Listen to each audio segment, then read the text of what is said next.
Now mga kapatid, we're going to study the life of Solomon. And this was the rise and fall.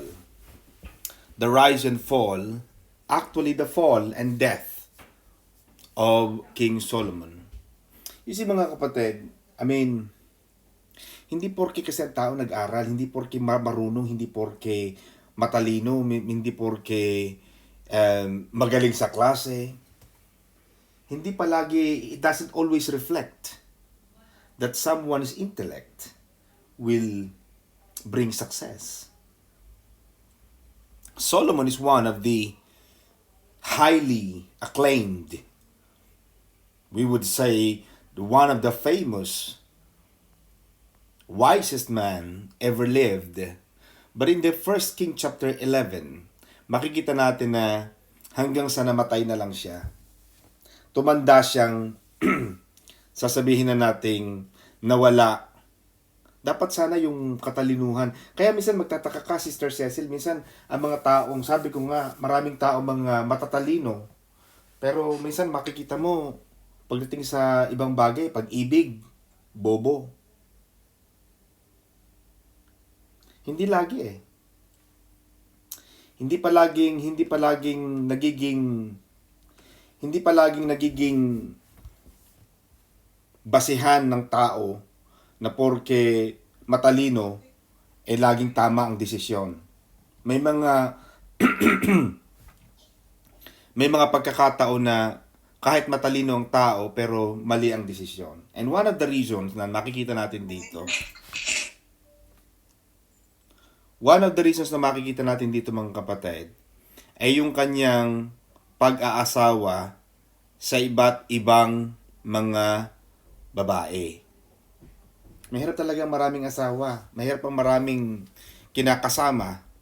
And the Lord was really honest. God told him, you shall not intermarry. Kaya ipinagbabawal eh.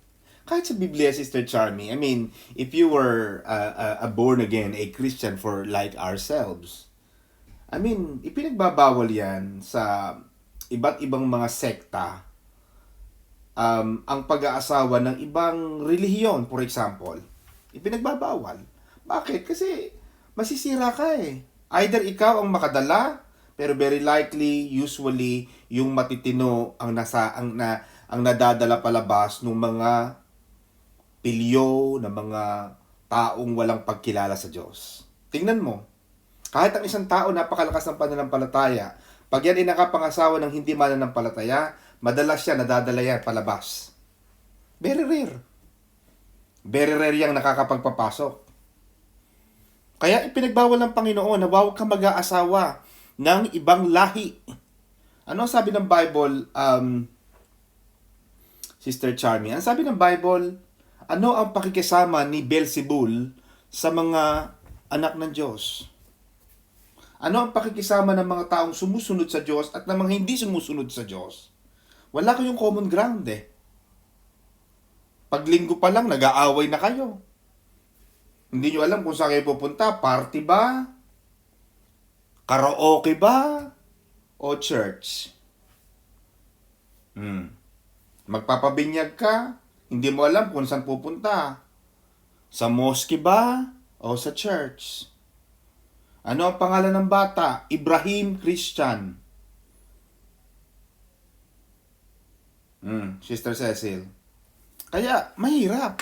Kaya yung pagpili ng asawa, ang laki ng impact sa buhay ni Solomon. Doon lang natalo siya eh. And mind you, Sister Zara, he wrote the Ecclesiastes. He wrote yung mga kawikaan na talagang tried and tested throughout the years, throughout times, time and time again, nasala at napili at na talagang nasubukang totoo ang maraming mga kawikaan, kaya tinawag na kawikaan, Proverbs, Ecclesiastes, karunungan ni Solomon. But, hindi porke marunong siya, akala niya kasi exempted siya.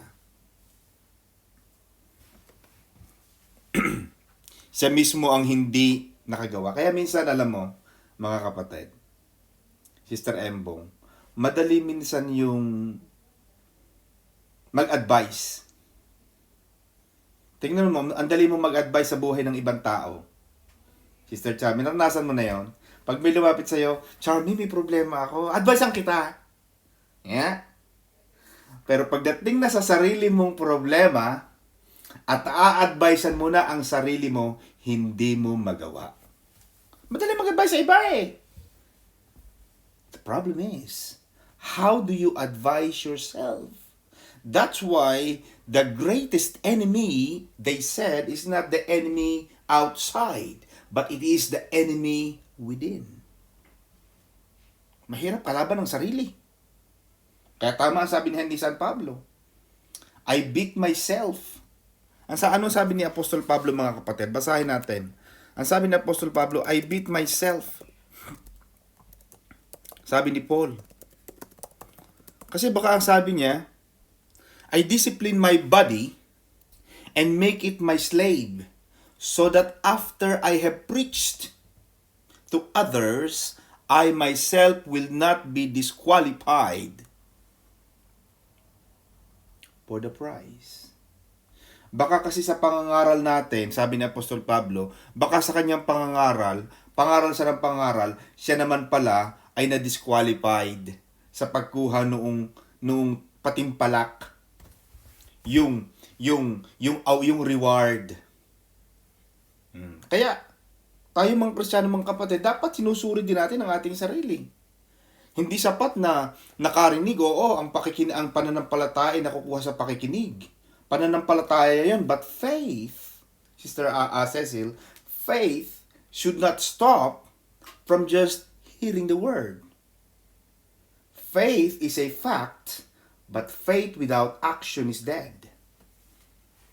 Ang isang pananampalataya ay mananatiling pananampalataya, pero kung hindi mo naman isinasagawa yung narinig mo, then the Bible says, then your faith is dead. May faith kaya lang hindi mo ginagawa. Kaya maraming mga matatalino sa klase, bobo sa pag-ibig. Kaya nga ang sabi ng ating mga tula, pag-ibig, pag pumasok sa puso ni numan, hahamakin ang lahat, masunod ka lamang. Ganyan ang tirada ng pag-ibig, Sister Embong. Kaya mahirap. Tama sabi ni Donna Cruz, Sister Embong, kapag tumibok ang puso, lagot ka na, siguradong huli ka. Kaya pag tumibok ang puso, kaya tama, Sister Charmy, God made the brain to be on the top of your heart. Dapat pareho nagka-function. May love at may heart, may heart at may brain. Pero mas ginawa ng Panginoon na nasa taas. Kaya pag umibig, kailangan ginagamit ang isip-isip din pag may time, mga kapatid. Hindi yung pag umibig, ang engot-engot na. Naku, may papa na ako Ibang iba na talaga ako. Iniiwanan mo na lahat. Kinakalimutan mo na lahat. May mga taong gano'n. Pag nakaibig, parang siya na lang. Parang pag umibig, siya na lang ang tao sa buong daigdig. Wala nang iba. Sa kanya doon na sa taong umikot ang buong daigdig. Para na siyang araw na talagang umiikot na lang, umiinog na ang buhay ng taong babaeng ito doon sa lalaking yun na parang siya na lang. Wala nang nakikitang iba. Kaya pag iniwanan, para mga basang sisiw, para mga natalo sa pekwa. Ng kapatid, bato-bato sa langit, tamaan ay mag-isip. Mag-isip kayo, mga kapatid. Magpakabopis sa pag-ibig. Pag umibig, 50-50 lang. Hindi 100. Kasi pag iniwanan ka, paano na? Wala kang pamasahe, pauwi. Kasi lahat ng sweldo mo, binigay mo na. Pati bonus mo nung Pasko, papasko pa lang, nakasweldo mo na, binigay mo na sa papa mo, ayan. Kaya magiging matalino, mga kapatid. Amen ba? Itong si Solomon, ang daming sinuot na kawikaan pero siya mismo hindi gumawa. At yun ang problema. Kaya, you see, mga kapatid, pag ang isang lalaki ay hindi satisfied sa babaeng ibinigay sa kanya ng Diyos, ito mga kapatid, diretsahan na tayo. Ganun din to sa mga babae. Related to. Kumbaga sa damit, Sister Cynthia, unisex. Alam pag sinabing, ito pang babae? Ay hindi, unisex yan. Kasi pwede sa lalaki, pwede sa babae. Okay, Sister Embong. Pag ang isang tao, lalaki man o babae ay hindi na kontento sa taong ibinigay sa kanya ng Diyos. Sample, lalaki ka. Hindi ka na kontento sa babaeng ibinigay sa iyo ng Diyos. Ang problema, wala doon sa... Ang problema, kapatid, ay nandoon sa lalaki. Huwag kang gumawa ng usap na yun. Babae yung kasing asawa ko, napaka-nager. Nager kasi may dahilang magnag sa'yo. Paano ka naman hindi nanag? Wala ka namang ginawa kundi wala kang contribution. Mag-uuwi ka lasing. Pag hindi lasing, walang sweldo, natalo sa sugalan. Dinadalang ka ng sakit. Makikipagtalik sa mga prostitute, tapos pagdating sa bahay, sasabihin mo, losyang yung asawa mo. Eh, sino ba niloloko natin? Di ba? Kaya, pagka tayo ay, pag yung lalaki ay hindi nasihan sa kanyang asawa, walang problema doon sa asawa usually. Ang problema, baka yung lalaki. Or, baka yung babae. Di ba? Mga minsan, madali ka, sige, ganito yan, ganito yan. Eh, siyempre, ikukwento mo. Yung masama doon sa asawa mo, siyempre, alam ka na may kwento mo sa akin yung ganda niya, yung ganda ng ginagawa niya. Siyempre, ikukwento mo palagi yung laban sa kanya, yung hindi niya ginagawa, pero yung mga ginagawa niya, hindi mo ikukwento para maganda ang kwento. Kaya pag ako nakikinig ng kwento, lagi titingnan, sino kaya itong sinasabihin nito? Mas hinahangaan ko pa, Sister Emma, yung mga alam mo, Pastor, ako talaga napakahirap kong pakisamahan. Kasi ganito ako eh. Yan! Gusto ko yan. Pero yung mga taong walang ginawa, yung asawa ko, Pastor, napakaganyan. Napakaganito. Naku, ikaw, anong ginawa mo? Diba? Si Solomon, he has 1,000 wife. Hindi na-satisfied. Dapat sana nakinig si Solomon sa sinasabi ng Panginoon. At siya mismo nagsulat. Proverbs 27, verse 20. Hell and destruction are never full. Yung impyerno at ang distraction ng tao ay hindi kailanman mapupuno. Laging may paglalagyan ng mga tao sa impyerno. So the eyes of man are never satisfied. Kaya yung mga taong walang ginawa sa Facebook, yung maghapong magdamag sa Facebook, matutulog na lang katabi ang Facebook. Nung nag-shutdown ng Facebook, naku, parang fasting ng matagal na matagal. Down ang Facebook. My God! Nasaan ang Facebook? Nakilala, nag-down ang Facebook. Parang hindi kayo mapakali. Parang, ano ba yan? Pagkain ba ang Facebook? Bakit kailangan... Kasi, Pastor, hindi ko na alam ang nangyayari. Hindi, manood ka ng TV, makinig ka sa radyo. Nung unang panahon, wala naman tayong mga ganyan-ganyan. Kasi, di ba? Nung nag-down ng Facebook, parang feeling mo, magugunaw na ang daigdig. Kasi ang mata ng tao, kailanman hindi yan na-satisfied.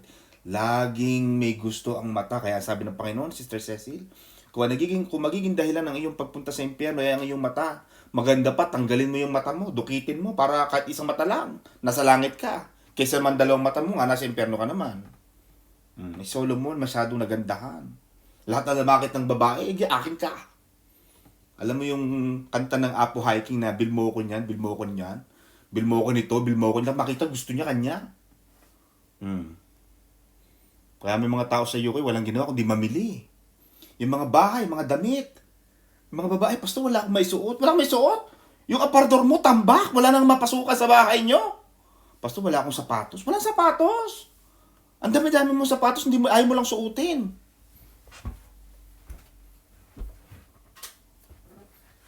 Kaya minsan mga kapatid, alam mo yung desire ng tao, wala yang katapusan. At yung mata, kailangan marunong ka. Hindi lahat ng sale, hindi lahat ng mga car boot, inabangan mo na yung mga anay at mga ipis, mga daga na nakapasok dun sa mga item na car boot, yung mga nasa British Heart Foundation, na mga damit na mga nayumaho at mga pumalaot na, bibilhin mo yan para ipadala mo sa Pinas, para makapagmagara ang mga pamilya mo doon. Kaya suot nila doon, amoy formalin.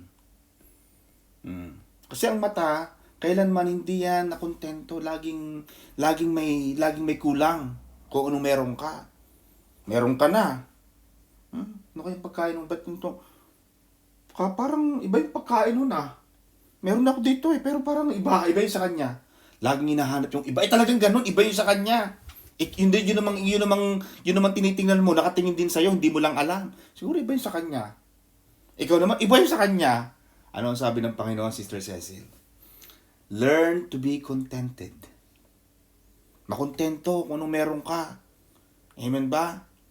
Kung ang asawa mo ay short, dark, at handsome, be contented.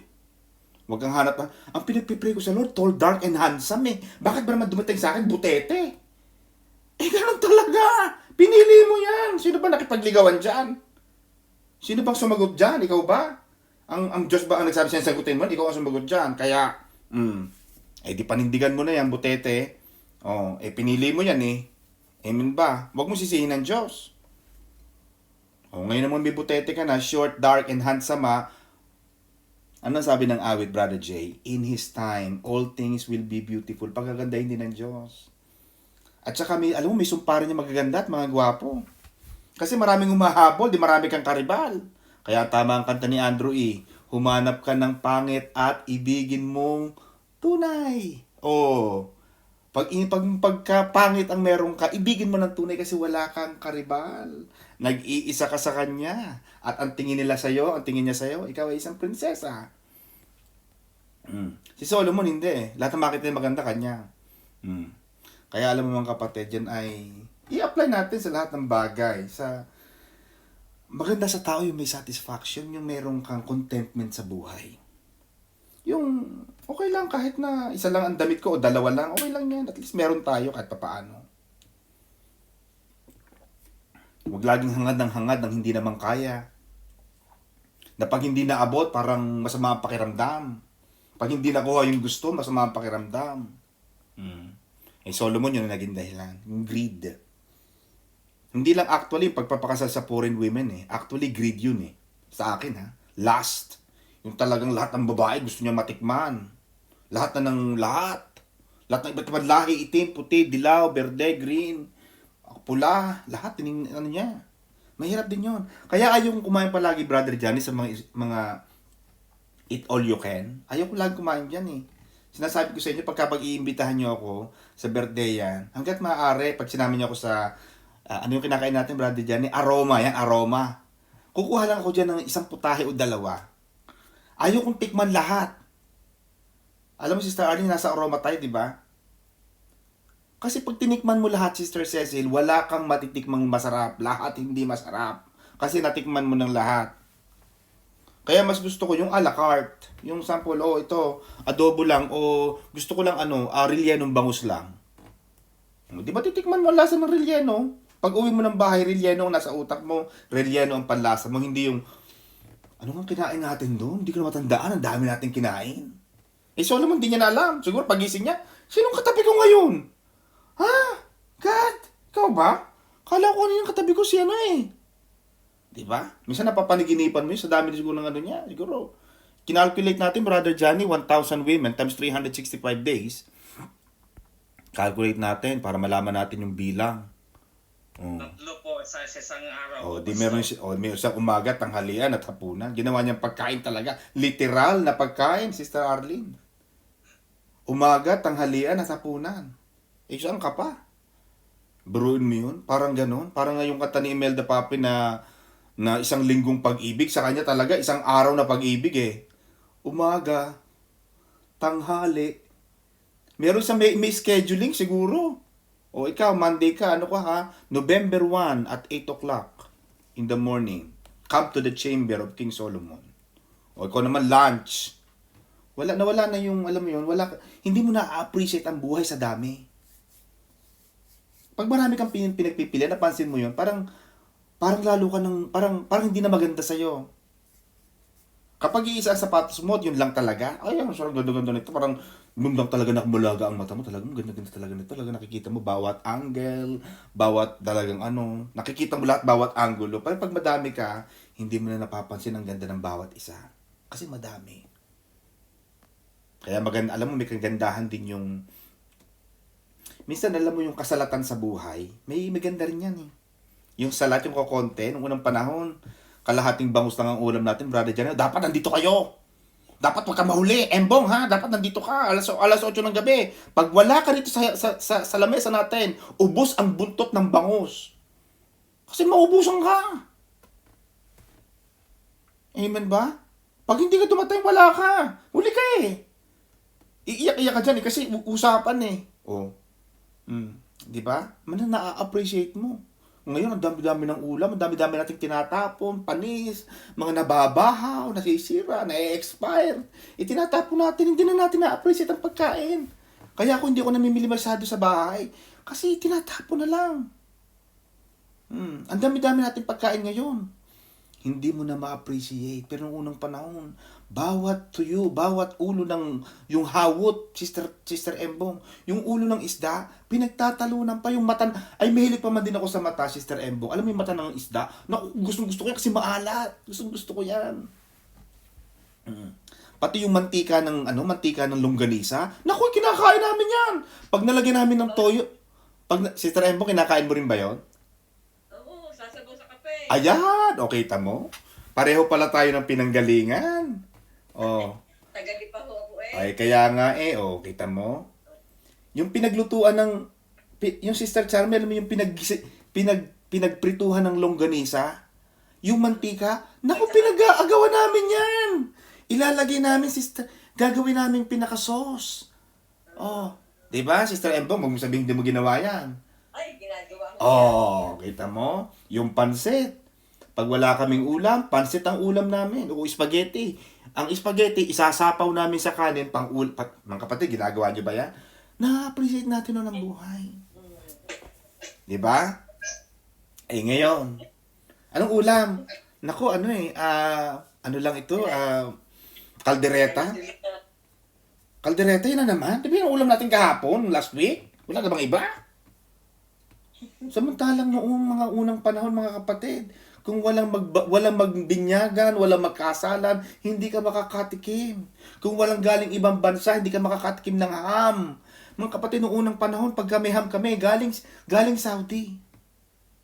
Pagka nakakapangain na kami ng Penoy, ng Pilipit, galing si Bishop sa Maynila. Di ba yung mga balot? Ngayon, ang balot wala. Nawala na yung sigla. Kaya minsan alam mo, yung kasalatan, minsan maraming nabibigay. Pag yung salat, kaya makikita mo ngayon yung mga hahanga ka ngayon, Sister Arlene, yung mga batang lumaki sa hirap. Kaya tama yung kanta ni Freddy Aguilar Yung lumaki sa layaw, Jeff Rocks. Naku, totoo yan! Yung mga taong lumaki sa layaw, yung mga naku, Jeff Rocks yan. Pero yung mga lumaki sa hirap, Sister Christy, naku, yan ang mga mababait sa magulang. Kung sino pa yung napalo, nabanlian ng mga tubig, naibitin ng patiwarik ng magulang noong unang panahon, sila yung saksaka ng bait. 45, 50 years old na, nagpapadala pa sa mami at sa daddy nila. Bakit? Kasi naranasan nila Naramdaman nila yung kokonte, na-appreciate nila yon. Diba? Totoo yan, mga kapatid. Pero yung mga taong pinanganak na sobrang dami, minsan yun ang mga pasaway, minsan hindi nagmamahal sa magulang. Kasi dami na nila. Mga pinanganak ng mga 90s na mga lahat nandiyan na. Minsan nawala yung pagmamahal. Kaya minsan mga kapatid, yung kasalatan, yung kahirapan, minsan may kagandahan din. Amen ba mga kapatid? May ganda. Yun nangyari kay Solomon. Sa dami niya na, hindi niya na-appreciate. Pag-iisang asawa mo, wala kang choice. Yan lang. Sister Cecil, wala kang choice. Si James Smith lang. Wala kang karapat tumingin sa iba. James Smith. Gusto mo ng kadate? James Smith. Gusto mo ng lover? James Smith. Gusto mo ng kasamang maggala-gala? James Smith. May sakit si James? Tumigil ka ng bahay. Wala kang kasama, yan lang. Matututo ka talaga kaya minsan mahirap yung madami. Kung marami kang kasama, kung ayaw mo, dito ako. Kasi pag may choice ka, madali kang mayabang ka. Kung iisa lang ang choice mo, wala ka. Yan lang. Pagtiisan mo, sumagtsaga ka. Kaya mga kapatid, maganda rin yung iisa lang.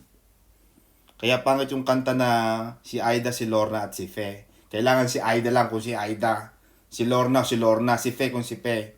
Huwag kang masyadong madami. Pag madami, yumayabang ang tao. Ay naku, pag wag mo kong takutin kasi pagka inewan mo ako, may pupunta na akong iba. Di mayabang ka. Hindi tuloy nagiging solid ang pag-ibig. Noong unang panahon ng mga magulang natin, wala silang choice. Walang hiwalayan blues noon. I-work out niyan. Walang saulian ng kandila. Ngayon hindi eh. Pag nag-away lang, naku, kakausapin ko si pastor, didivorce kita talaga. Ay, naku, huwag ka magkakamali. May kilala akong abogado, pwede mag-divorce. Ang dali mag-divorce eh. Kaya minsan ang Pilipinas, naku, hindi payagan. Ang Pilipinas na lang ang nag-iisang bansa sa buong planeta. At ang Vatican, Sister Mirna, ang hindi pumipirma sa divorce. Pag nag-divorce ka sa United Kingdom, hindi registered, hindi acknowledged sa Pilipinas. Bakit? Kasi kailangan i-work out. Yun ang paniniwala na matatanda. Amen ba? At si Solomon hindi. Meron siyang napakarami ng kanyang minahal. At yun ang nagsira, yun ang sumira sa kanyang pag-ibig sa Diyos. Yun naman ang mahirap doon eh. Kailangan pag umibig ka, kailangan ikaw magdala sa iyong irog sa Diyos. Ikaw ang humila. Hindi yung pag nakapag-asawa, nawawala. Sa halip na lumakas sa Diyos dahil nakapag-asawa, nawala. Ay, kasi po, pastor, yung asawa ko kasi. Naging dahilan na yung asawa mo. Dati-dati, lagi ka nasa church. Ngayon may dahilan ka na. O ano pa naging saysay ng Diyos? Sana inalis na ng Diyos yan sa Diyos. Sa iyong asawa mo para wala kang dahilan.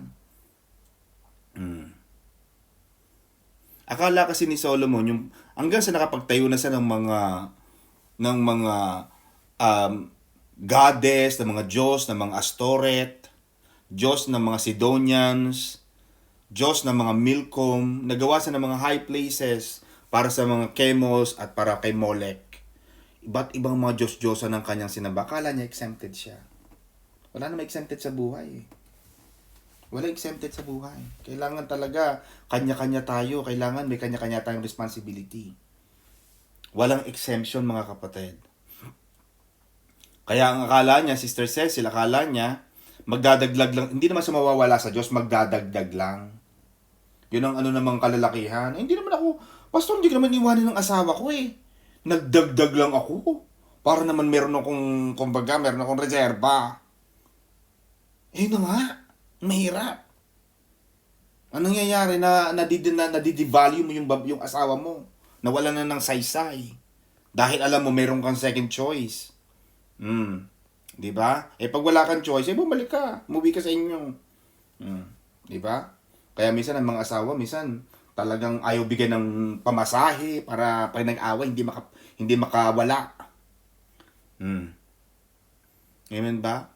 Kaya ang ginawa ni Solomon, nagdagdag siya ng maraming Diyos. Akala niya, ay pinapupurihan niya pa, pinararangalan niya pa ang Diyos, pero hindi. Sa pagdadagdag niya sa Diyos, hindi acceptable yon sa Panginoon. Kaya sabi ng Panginoon, Sister Embo, you shall love me only.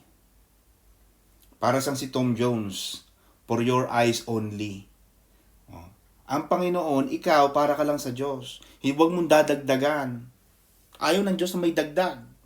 Panginoon, ano lang naman to eh. Parang, alam mo yun, nagdadasal lang ako dito para ipagdasal ako sa iyo ni San Pedro para makapunta. Ba't di ka nakadiretso sa Diyos?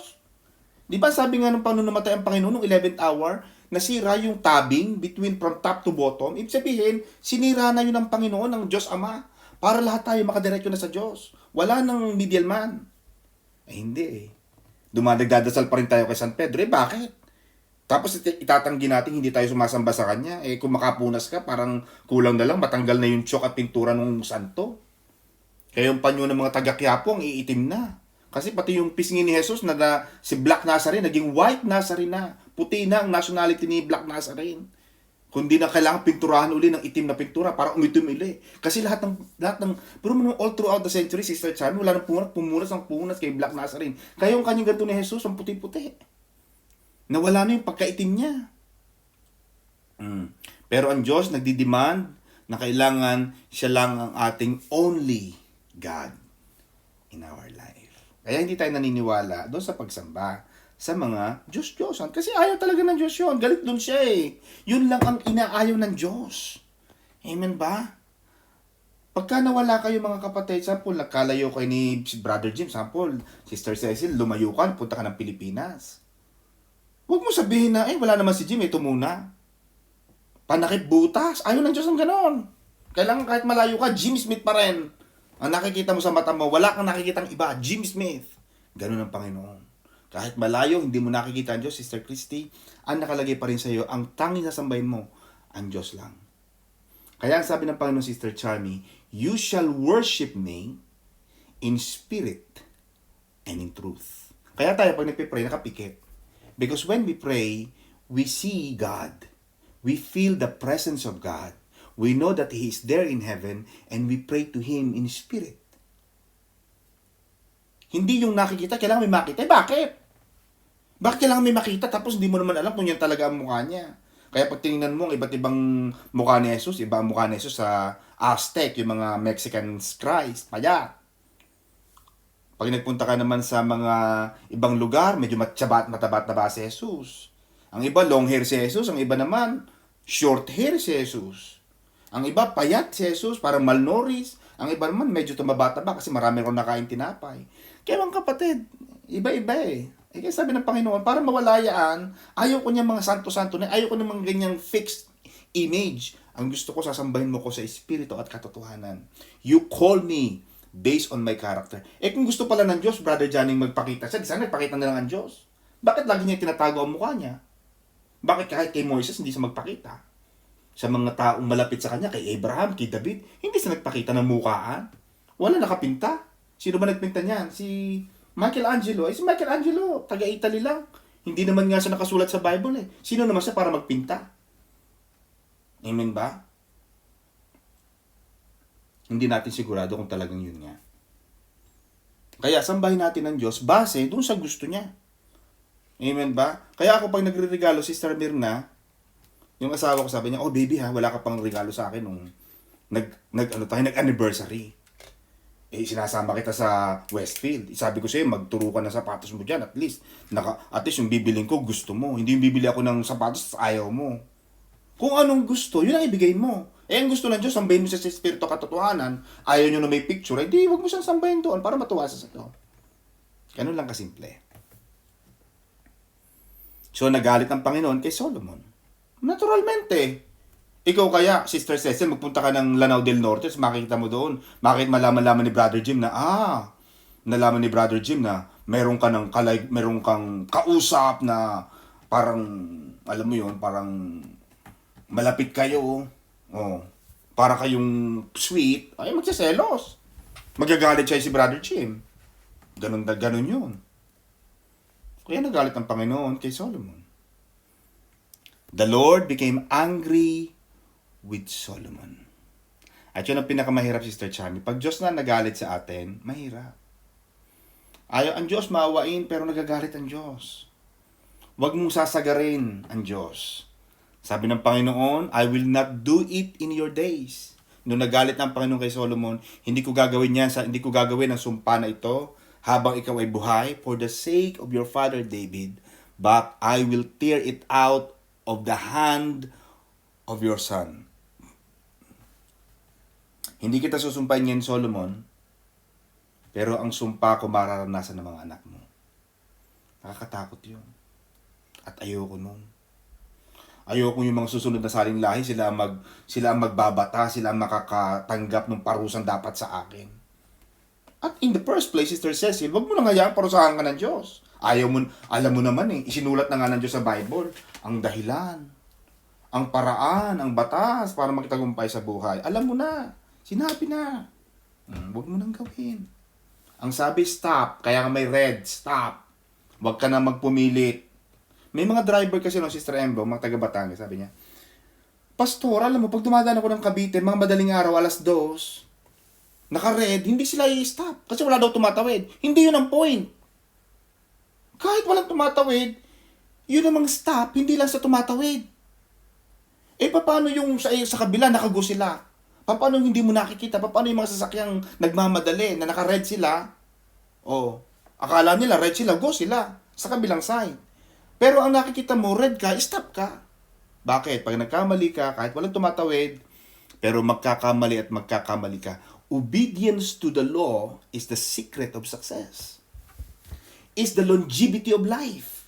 Hahaba ang buhay mo. Pag sumunod ka sa batas. Batas ng lahat. Batas ng pagpapayaman, pagpapapaya, susundin may batas yan eh. Amen ba mga kapatid? Pag sumunod ka dyan sa batas na yan, magtatagumpay ka. Oh. Kaya hindi tayo nagtatagumpay. Si Solomon, bata pa lang, namatay na siya. Actually, sinumpa na siya ng Diyos. Namatay siyang maaga. Now, nagtayo ang Panginoon ng mga kalaban ni Solomon.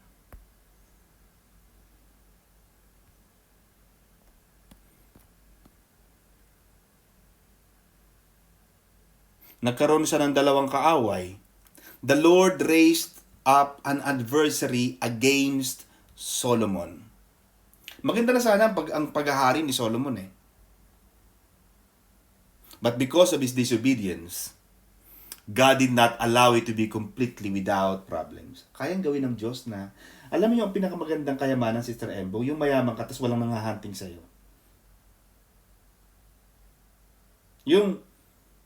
Kasi may mga taong yumaman, pero nanggaling sa panluloko. May mga ganyan kami sa Batangas. In fact, basta siya, nanloko ng nanloko. Nag-recruit, mga taga Batangas, papunta sa ganung bansa. Hindi ko na lang sasabihin kung anong bansa. Basta nag-recruit siya. Kuha ng pera. Talaga, Yung mga anak niya, nagdadrive na ng magagandang mga sasakyan. Talagang yung bahay nila, pinapaganda yan. Nakakabili na siya ng mga painting, sa ganyan. Ang dami na pumunta sa bahay niya. Kasi nag-a-apply, pupunta ng abroad. Kuha siya ng kuha. Yumabang na, nagdadrive na talaga. Talagang yung mga anak niya na dating magtitinda lang ng mga tinatinapay. Yumabang. Hindi sumunod sa Diyos. Alam mo, kalaunan, Sister Mirna, mga 2 taon, ang pumunta na sa kanila, NBI na taga Maynila. Hinuli siya. Nagtago na yun. Bahay nila, nabenta na. Yung mga anak niya, nagkahiwa-hiwalay na. Basta, na-abolish yung pangalan nila sa buong lugar.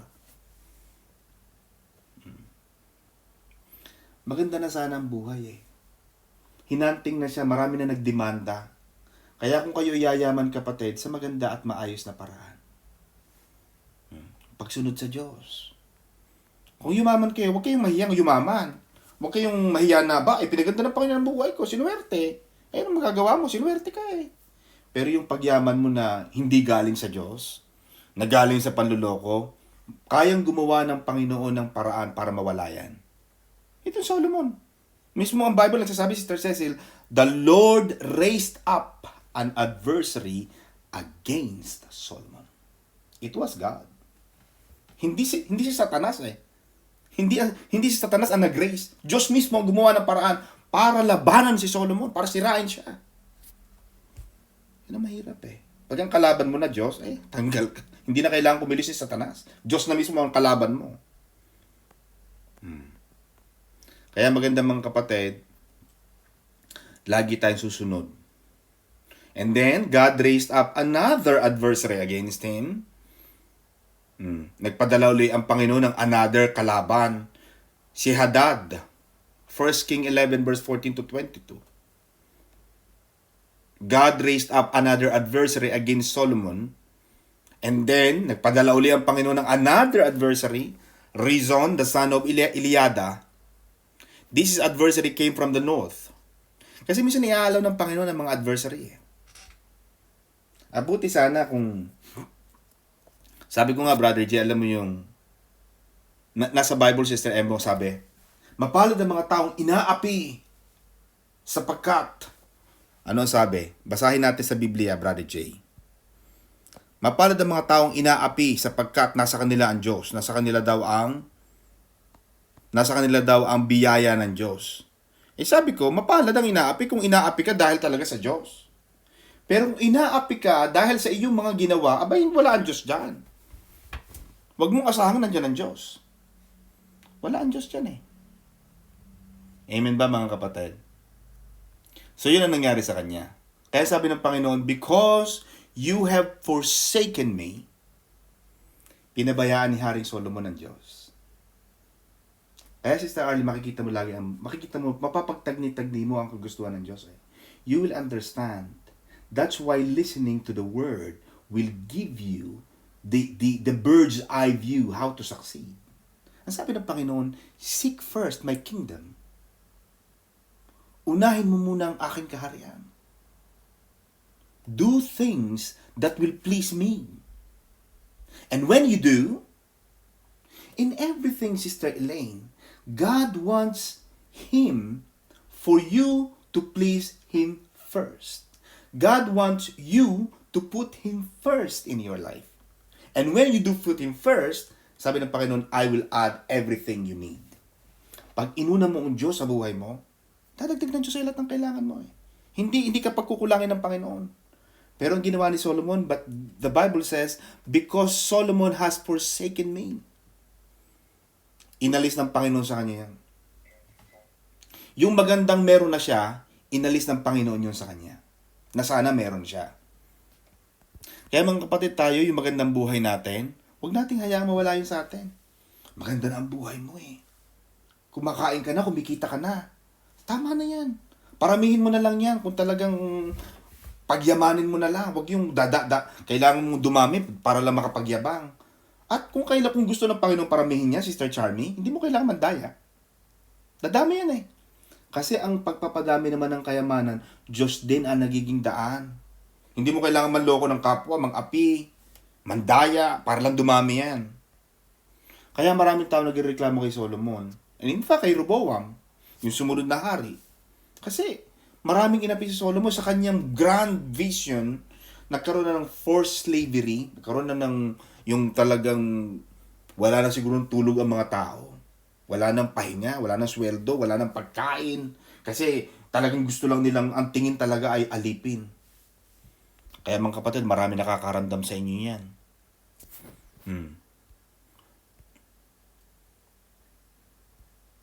Yun ang nangyari mga kapatid kay Solomon. Marami rin siyang, kaya marami ang nagsasabi na namatay si Solomon na may galit ang Diyos sa kanya. Kaya sabi ko nga mga kapatid, alam mo Sister Charmy, ang sabi ng Panginoon sa 1 King 3:14, iniremind ng Panginoon kay Solomon, if you walk in my ways, to keep my statutes and my commandments, as your father David walked, then I will lengthen your days. Pahahabain ng Panginoon ang buhay mo. Pag masunurin ka sa Diyos, hahaba ang buhay mo. Wala kasing kwenta, Sister Cecil, yung mahaba ang buhay, tapos puro naman hirap.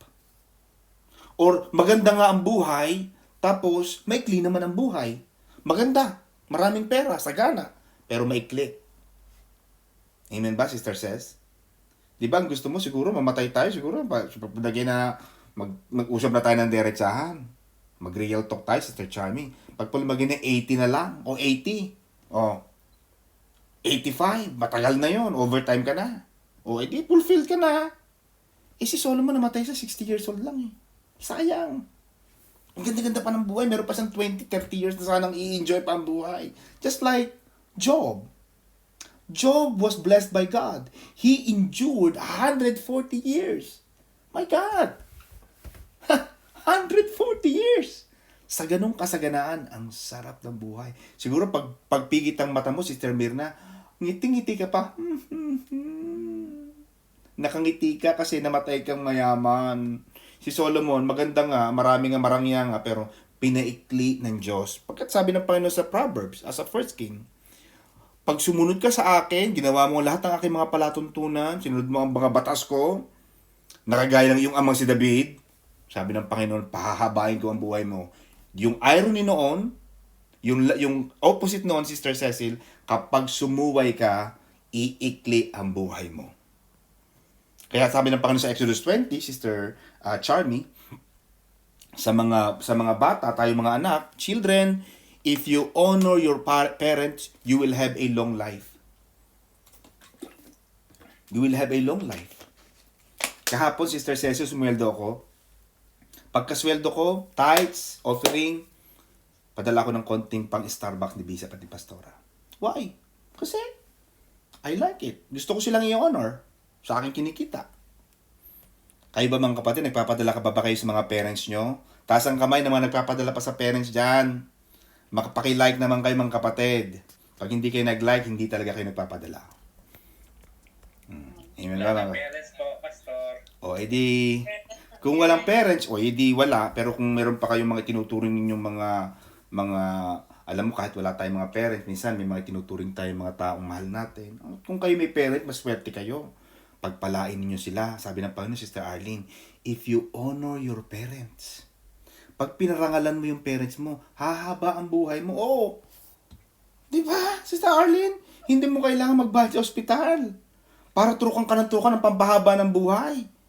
Eh, yan ang sabi ng Panginoon susi. Nasa Biblia lahat ang kasagutan ng buhay. Oh, nasa Biblia, para bumata ka, sabi ni Daniel, kumain ka ng mga gulay at mga prutas. Magiging mukhang baby face ka.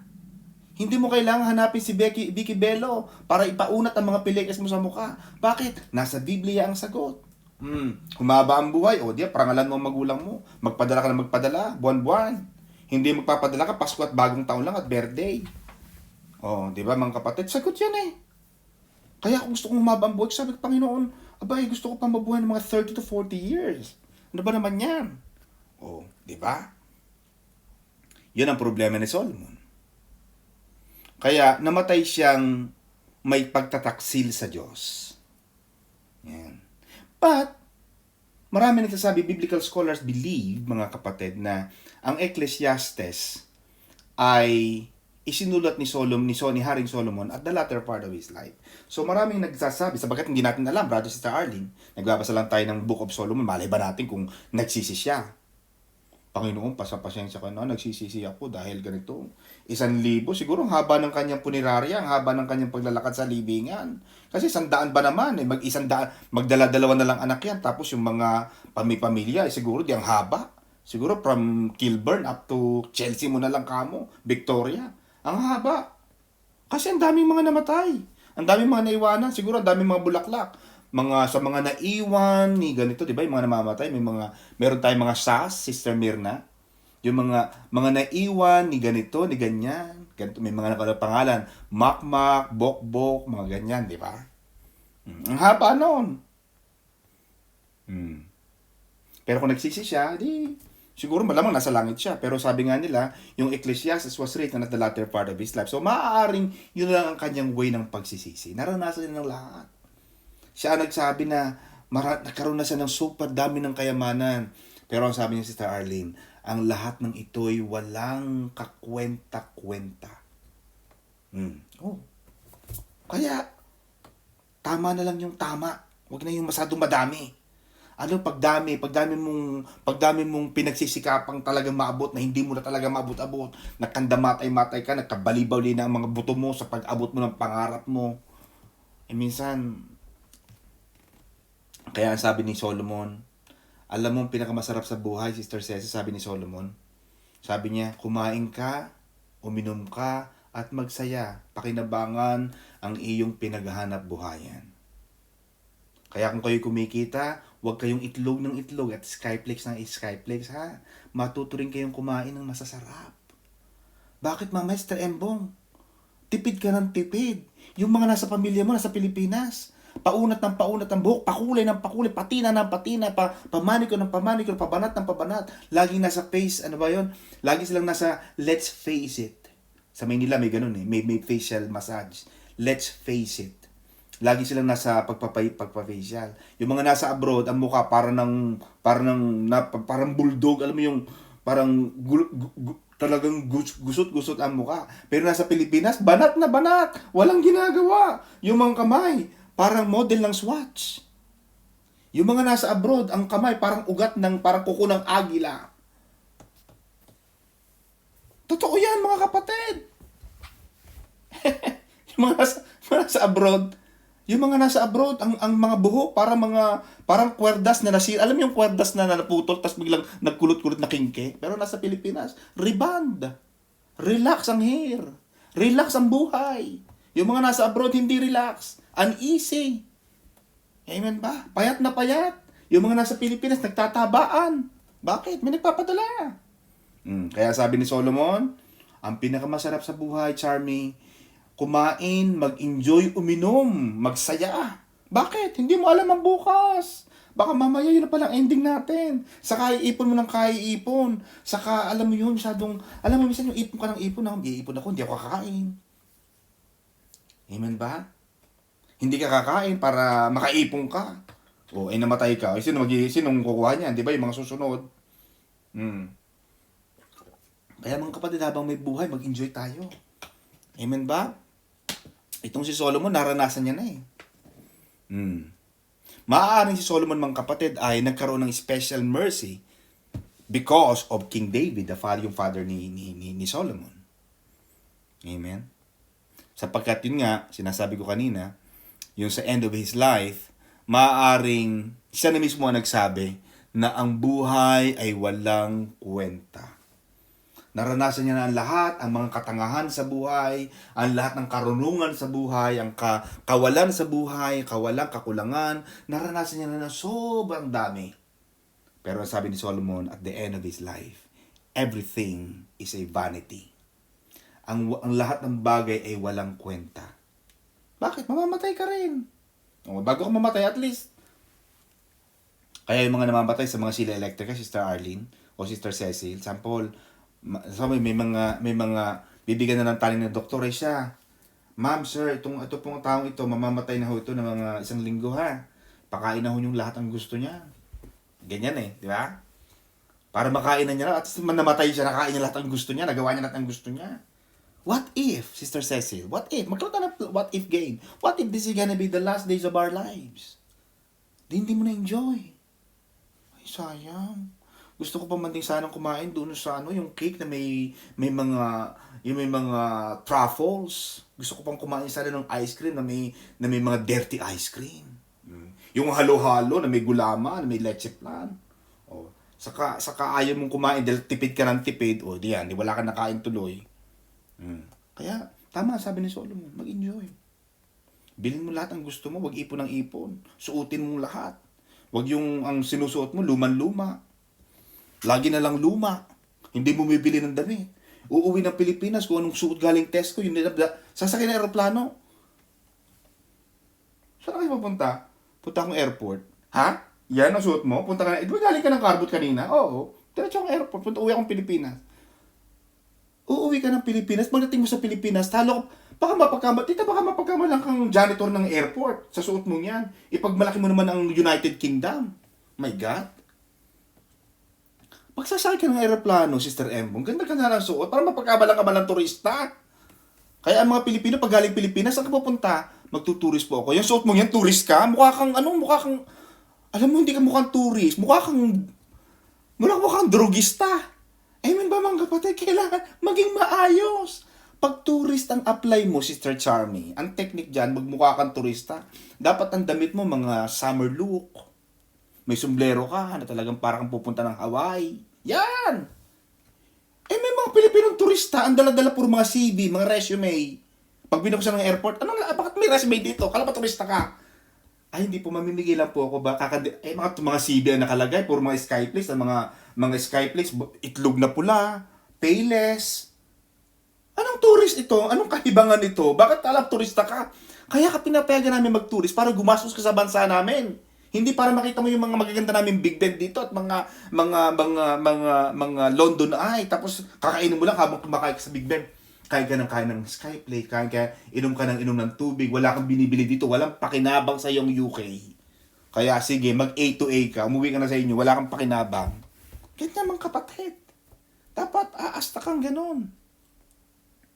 May mga Pilipino sobrang daming ipon. May mga namatay na ganyan na. Matanda, dami-dami palang ipon sa bangko. Hinahayaan na wala siyang heating. Nakita mo si Sister Arlene yung balita sa radyo sa internet na matanda na matay, hindi naghi-heating. Hindi siya nag-kuryente, gumagamit siya ng flashlight. Siguro kung kanyang phone, yung phone niya na parang may linting nung ginagamit niya, magluluto yung linting niya. Hindi wala siyang parang dami-dami niyang pera. Hindi ko maintindihan yung ganun logic. Hindi ko maintindihan yung mga Pilipinong kumikita tapos hindi bumibili ng damit. Kilala na. Sino yan? Nakatalikod? Stripes. Ano yan? Alam mo yung tao kilala na sa damit, yung hindi mo na kailangan makita ang mukha. Pag damit lang, ano suot? Checkered? Ay, ano yun? Si ano yun? Si ano yun? Kilala ko yun. Wag. Kailangan may bago, mga kapatid. Kailangan yung buhok. Tapos si Sister Chami, laging bago ang buhok. Pag nakita mo si Chami, laging parang kala mo, galing sa salon. Buhok na gawa sa salon. Yan! Yan mga buhok, mga kapatid, pinapaunat. Alam mo ang buhok, yan ang ating crown. Lalo yung mga kababaihan, kung magpagupit kayo, taunan. Kung hindi pa siguro magki-Christmas party ang Maranata, hindi kayo magpapayos ng buhok. Kahit walang, Sister Arlene, kahit walang okasyon, magpaayos ka ng buhok. Hindi magpapafacial ka kasi may party. Ganon, kung wala palang party, hindi ka kaya pala puro acne yung mukha mo kasi hindi ka nagpapaayos.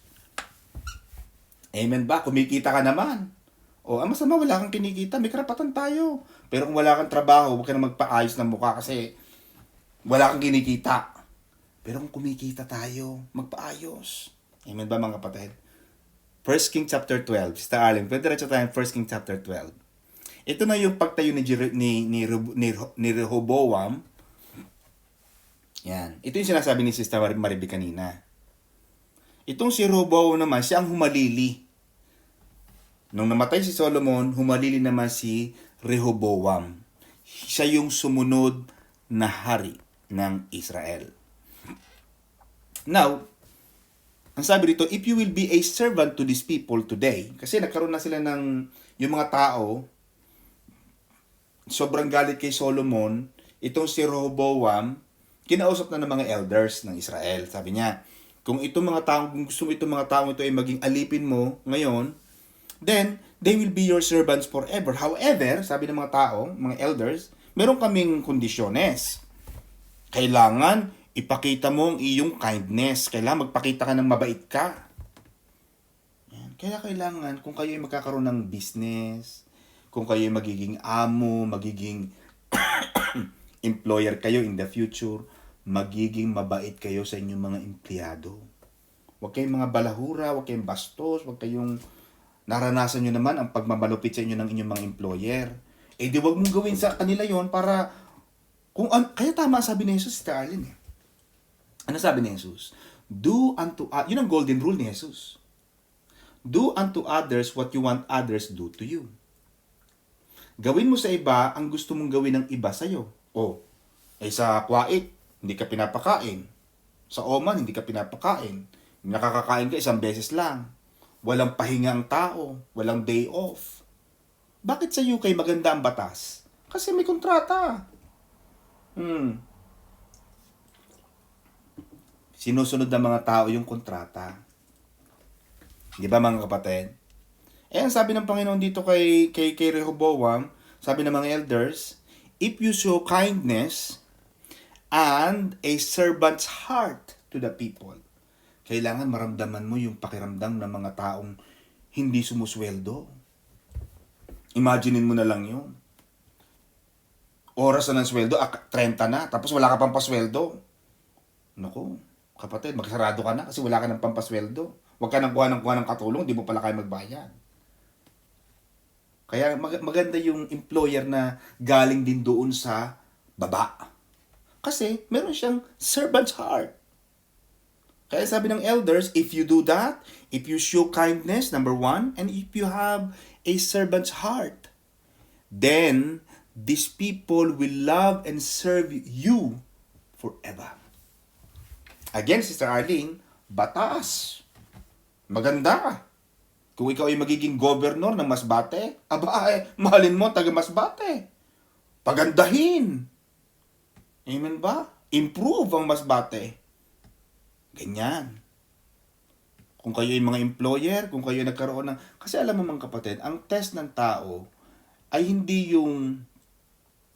Dalawang test ng tao, Sister Embong ang test sa tao, sa buhay ng tao, yung sa panahon na wala ka, itetest ka ng Diyos dyan. Sino kapag wala ka? Mabait ka, di ba? But the zenith, the pinnacle of the test is when you are in the power. You have everything. Yung meron ka na lahat ng bagay. Will you be the same? Yung meron kang kapangyarihan na maawa o hindi maawa, ano ang pipiliin mo? Kaya diyan ka magtataka sa mga taong employer na nasa Middle East. Magtataka. Kaya man-yaman. Nakakabili ng mga milyon-milyon ng mga magagandang sasakyan. Nakakapagpagawa ng mga turret, ng mga buildings, marami mang kayamanan. Pero ang kanilang mga katulong, kung talagang mawalang hiya nila, hindi nila pinapakain, inaabuso nila. Hindi ko makita yung ganun logic. I don't.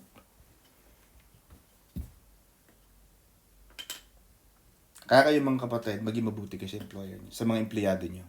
Ako mga kapatid, yan ang ginagawa ko. At lagi kong sinasabi sa inyo yan. I employ at least 25 people now.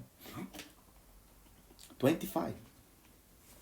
Sister Arlene, kinukompute ko yung pasweldo ko. Nasa 30,000 mo na lang. Nasa 750,000 yun, Sister Arlene. So, dapat kumita ko ng higit sa 750,000 a month para mapasweldo ko ang tao. Otherwise, magsasarado ako. At lahat ng birthday ng empleyado ko si Sir Embong, lahat yan pag nag-birthday yan, kahit mga janitor yan, kahit mga pintor lang yan, kahit mga in-house na mga ano ko lang yan, pag nag-birthday yan, lagi yung may gift. Pag umuwi yan sa bahay nila, pag namatayan sa kanila, lagi akong may regalo. Mahal ko ang empleyado ko. Why? Because they are my representative. Nasa Pilipinas sila. I don't see them. My business runs. They don't call me at all. Ay kung hindi ko mamahalin yan, sino? Sino paano ko kikita dyan? Inilalapastangan ko yung mga tao ko? Hindi. Aral yun eh. Nakita ko tong aral na to, Sister Arlene eh. Yung pala ang gusto ng tao. Yung maging mabait. Wag yung porky boss ka, mayabang ka. Hindi, gawin mo to. Sundin mo ako. Hindi. Makiusap ka. Diba, Sister Arlene, pag nakita mo yung boss mo, diba, ang gusto mo sa employer mo, good morning, Arlene. Hindi good morning ka rin. Good morning ka rin sa mga tao mo. Sa mga tauhan mo, pag naging governor ka na, governor ka na, mayabang ka na, may mga bodyguard ka. Hi, good morning, kumusta kayo? At yun ang maganda. May nakakita raw kay Papa P si Mami Mirna, yung sa ating maliit si Mami Mirna. Nakita niya raw si Papa P, si Piolo sa airport. Pastor, si Piolo, ano yan? Snabero? Kasi binati ko, hindi ako binati. Mami naman, baka yun lang naman. Baka naman may masakit sa ulo. Baka naman may problema. Ikaw naman, oo. Hindi naman lahat ng nakikita niyan, gusto niyan. Pero doon mo kasi makikita ang bait ng tao. Pag sa sobrang kasikatan mo na, at marunong ka pa rin bumaba at lumapat sa iba. Porque galing ka sa London, hindi ka na, Charmy, my God, hindi na kita makilala. Tapos sasabihin mo sa kanila, who you? Who you? Who you ka na sa akin? Charmy, ako yung kaklase mo nung elementary. Natatandaan mo, magkalaro tayo ng Jackstone. Who you? Diba? Who you ka na sa akin? Dapat hindi ganon. Kahit nasa London ka. Uy, ako naman, ikaw naman. Hindi pa naman, kaklase pa rin tayo. Ganito lang ang buko kasi sa London, puro blonde. Kaya kailangan ko makilahok. Diba? Edi at least, natutuwa sila. Hindi yung porke galing ka ng London, hindi ka na marunong magtagalog. Ilang taon ka na? 2 taon. Hindi ka marunong magtagalog. 2 taon ka pa lang. Yeah, I don't know. Can I have a walk-up, please? You know. 2 taon pa lang, hindi na marunong mag-English. Nakaka-2 taon pa lang. Mga kapatid. Kaya, yun ang sinasabi mga kapatid, na maging mabait, magkaroon ng servant's heart. Kasi mauunawaan mo, Sister Chami, yung damdamin ng iba na dating kagaya mo. Kasi dati galing ka rin dun sa kanila eh. Samantalang si Robo, mahari na siya ha. Pero sabi ng elders, kailangan magkaroon ka ng puso na parang puso ng isang alipin. Ano ba nararamdaman nila? Makikilapat ka sa kanila. Kaya ang galing ni Nia Duterte, ang galing ng mga nananampanya, kung ako, Sister Arlene, kung ako ang kakandidato, alam mo ang gagawin ko? Kukuha ko ng representative sa grassroots. Alam yung grassroots, Sister Charmy, di ba tatakbo kang vice gov? Ang grassroots, kapatid, yan yung kumakapa ng pulso ng bayan. Ano ba ang gusto ng pulso ng bayan? Gusto ko magkaroon ng basketball court. Gusto ko magkaroon ng clinic sa ganitong sitio, sa ganitong place. Gusto ko magkaroon ng school sa ganito. Di yan. Gawin mo yan. Gumawa ka ng paraan. Yan ang pulso. Kailangan malaman mo kung anong gusto ng tao. Hindi yung, ang ginawa kasi ni Rehoboam, ang kinonsult niya, Sister Marivic, yung mga bata. Nireject ang mga advice ng mga tatanda. Ang matatanda, may karunungan yan. Hindi mo pwedeng tawanan yung matatanda. Hindi tumanda yan ng ganun-ganun lang. Elders ng ng Israel. Pero mind you, Sister Embong, hindi lahat ng matanda ay may pinagkatandaan. May mga matatanda ang edad pero bopis. At may mga bata. Mind you, may mga batang nakakilala sa Diyos. Pero may matatanda, kung saan ako, sabi Sister Embong? Kung saan ako pinanganak, doon ako mamamatay. Kung anong kinagisnan ko, doon na lang. Ayaw na mag-iba ng pananaw. Basta kung anong kanilang kinagisnan, yun na lang. Ang tradisyon ko, yun na lang. Mahirap din naman yun. Kailangan ang pagtanda, Sister Chami, may pinagkakatandaan. Nag-iedad ka, kailangan nagmamatured. Tama sabi ni San Pablo, dati ako'y bata, ako ay dating bata, o hindi ako isip bata. Pero ngayon namang matanda na ako, dapat kailangan maging matured na rin ang aking pag-iisip. At kayo may mga anak na bata, mga kapatid, sabay-sabay na ito ha, lahat-lahat na ito. Huwag agad din yung patandain yung inyong mga anak. 7 taon pa lang ang anak mo, gusto mo, sumipo ka dyan, tumahimik ka. Bata ang anak mo. Kailangan nagtatatakbo, lumilipad yan. Nanunulay sa kisame, talagang lahat naglalaro yan. Bata eh. Bakit? Maikli lang ang buhay, Sister Arlene. Ang bata ay napakaikli ng buhay. Hayaan mo silang maglaro at maging bata. Kaya alam mo nga, sabi Sister Charmy, ang sinyales ng matapang na nanay, alam mo ang alin? Ang sinyalis ng matatapang na nanay, Sister Cecil. Yung alam mo yung may okasyon, tapos yung anak ng nanay na yon, napakalinis. Yung batang malinis, naku, sinyalis ng matatapang na nanay. Yung lagi may dalang pamahid na, naku.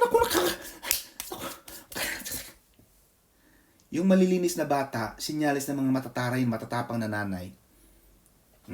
Yung ayaw madumihan. Parang laging Barbie dala ang mukha. Ayaw nadudumihan.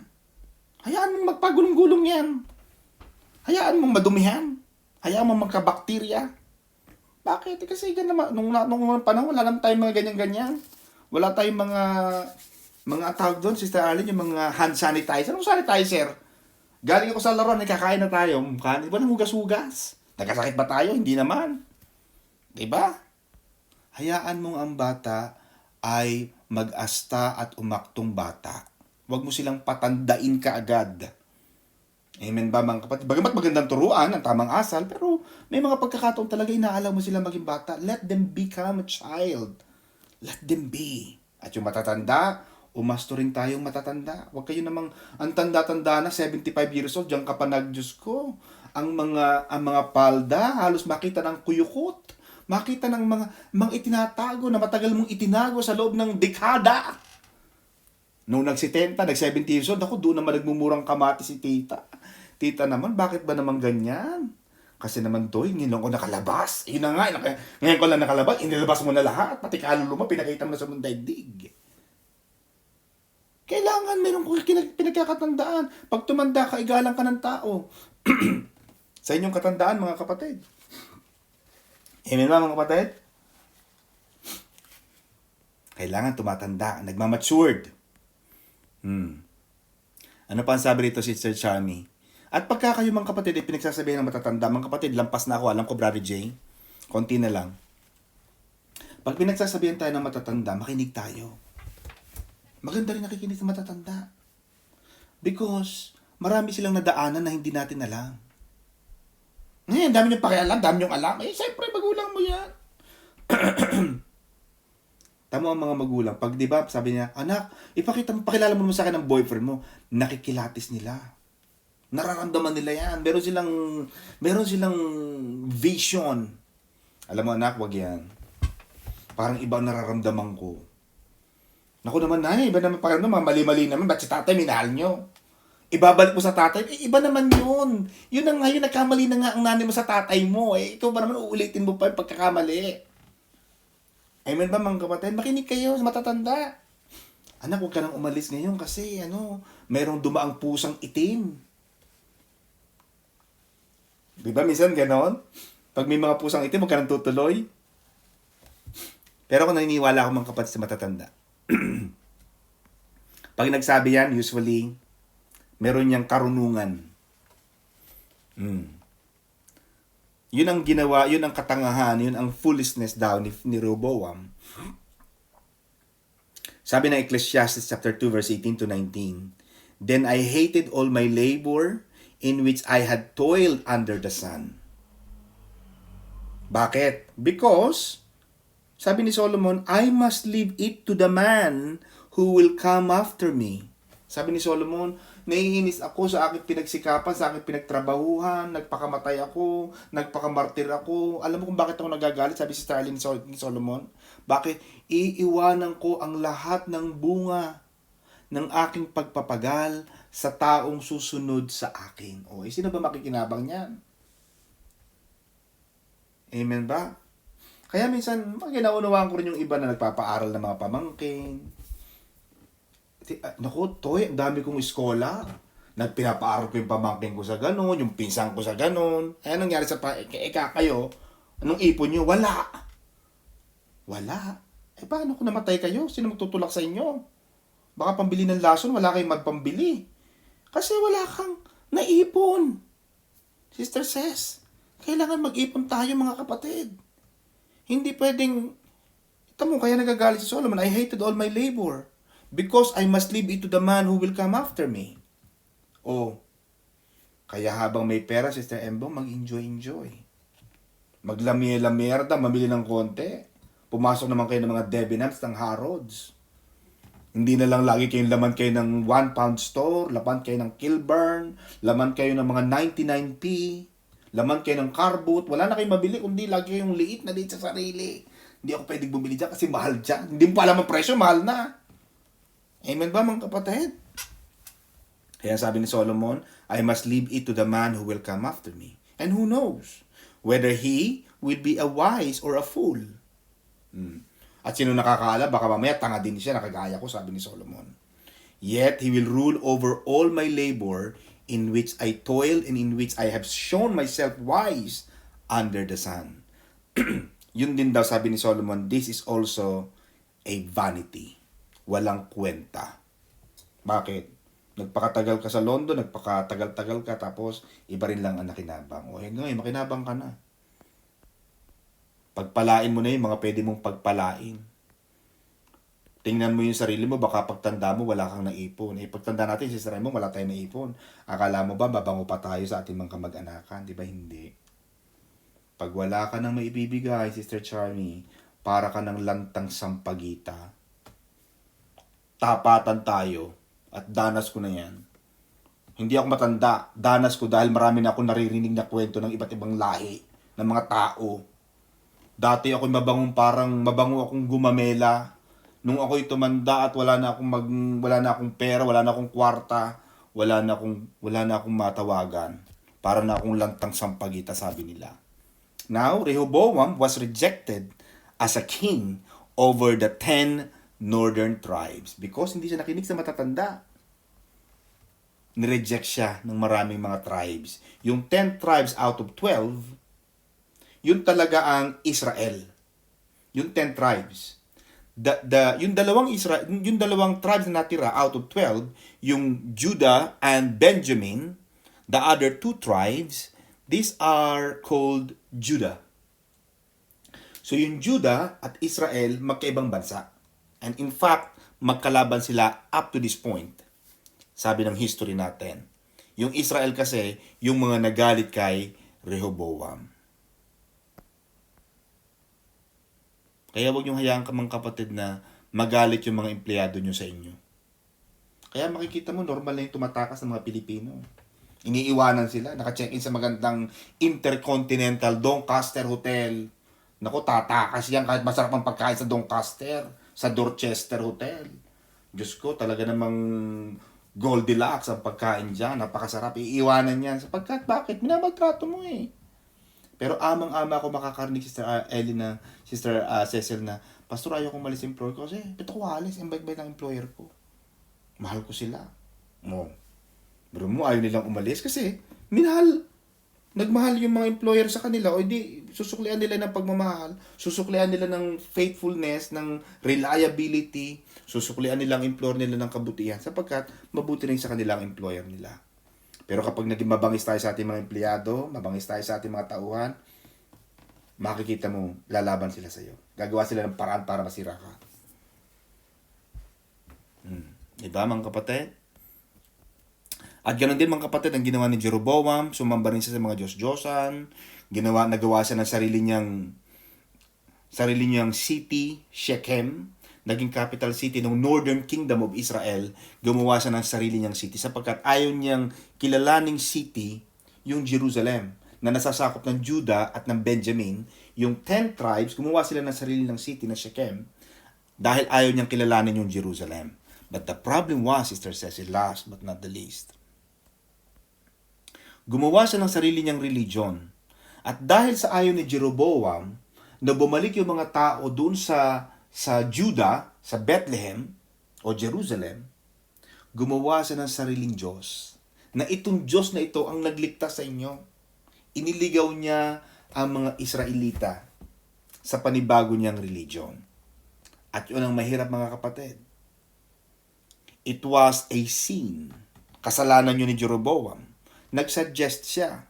But mas malaking kasalanan yung nagawa niya because the people followed it. Sinunod ng mga tao yun eh.